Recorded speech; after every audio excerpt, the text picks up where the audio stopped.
غیرت مند بھائی اور شوہر کبھی اپنی عورتوں کو سفر پہ اکیلا نہیں بھیجتے. جب غیرت کم ہو جاتی ہے نا تو بیویوں کو اکیلا بھیج دیتے. وہ سفر زیارت ہی کیوں نہ ہو، اپنا بندہ ساتھ ہونا چاہیے یا چند عورتوں کے ساتھ جائے. تو انہوں نے جو عورتیں جا رہی تھیں 8-10 عورتیں ایک قافلے میں وہ پیدا کی. کہ بیٹی یہ ساری جاننے والی ہیں. ایک دو آیت اللہ اور کی بیٹیاں تھیں، ساتھ گئے. اب یہ خاتون اپنے باپ کو جب واپس آئی تو انہوں نے واقعہ سنایا کہ بابا جب طواف کعبہ ہو رہا تھا، اب ایک پوری زندگی وہ خاتون جس نے نامحرم سے زیادہ باتیں نہیں کی، جو بازاروں میں زیادہ نہیں گئی، جو مردوں کے محفل میں نہیں بیٹھی، یہ حجب ختم ہو جاتا ہے. ایک خاتون نامحرم سے بات کرتی ہے گھبراہٹ، لیکن ایک میں اتنا کانفیڈنٹ 10 نامحرموں سے بات، اس میں کوئی فرق نہیں پڑتا. اب کہتی ہے حج کا موسم، شیعوں کا احرام اور اہل سنت کا آپ کو پتا ہے، آدمی تو سمجھے آدھا اس کا جسم نظر آ رہا ہوتا ہے. اب حج واجب، طواف واجب. کہتی ہے جیسے طواف کرنے جاتی، حج کا رش آپ کو پتا ہے کیا ہوتا ہے، اتنا رش، مردوں کا یہاں سے کندھا لگ رہا ہے، وہاں سے کندھا لگ رہا ہے. اب کہتی ہے بابا میں حیا والی، عفت والی زندگی میں کبھی نکلی نہیں، سامنے حج طواف بھی واجب، کروں کیا کروں؟ ایک طرف حیا عفت، دوسری طرف واجب طواف. کہتی میں کونے میں کھڑی ہو کر کانپنے لگی. اس کے والد نے اس کو ذکر دیا تھا کہ بیٹی جب پریشان ہو جاؤ ایک ذکر کرو. اللہ کے 2 نام تھے وہ دہرانے، یا حافظ یا حفیظ، یا حافظ یا حفیظ. کہتی ہے میں ذکر کرنے لگی، خدایا کروں تو کیا کروں؟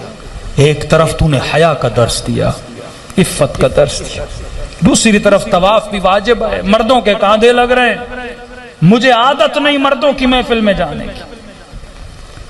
کہتی جہاں کھڑی تھی اچانک میرے کانوں میں ایک آواز آئی کہ جسے امام زمانہ کے ساتھ طواف کرنا ہے وہ جلدی آ جائے. کہتے کانوں سے بس آواز ٹکرائی، اور جیسے آواز ٹکرائی میری نگاہ 5-6 لوگوں پہ پڑی. وجود امام کو دیکھ رہی تھی. ایک بوڑھا تھا، بڑا نورانی چہرے والا، بڑی داڑھی والا. اس نے مجھے اشارہ کیا کہ مولا کے پیچھے کھڑی ہو جاؤ. کہتا اتنی رش میں وہ 5 لوگ تھے، ان کے اطراف میں کوئی نہیں تھا، ایک حصار تھا گویا. میں مولا کے پیچھے کھڑی رہی، میں نے 7 طواف امام کے پیچھے کیا.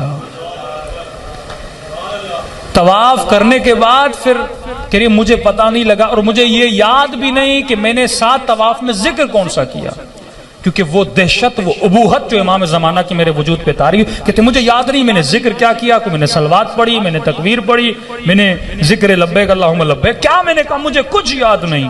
بس میں امام زمانہ کے عشق میں گویا محبوط ہو چکی تھی، مجھے سمجھ نہیں آ رہی تھی. پھر جا کے میں وہیں جا کے کھڑی ہو گئی جہاں پہ پہلے کھڑی تھی، یہاں تک کہ وہ میری آنکھوں سے اوجھل ہو گئے. چہرہ میں نے امام کا نہیں دیکھا، آواز میں نے سنی تو من یتق اللہ یجعل لہ مخرجا ویرزقہ من حیث لا یحتسب ومن یتوکل علی اللہ فہو حسبہ.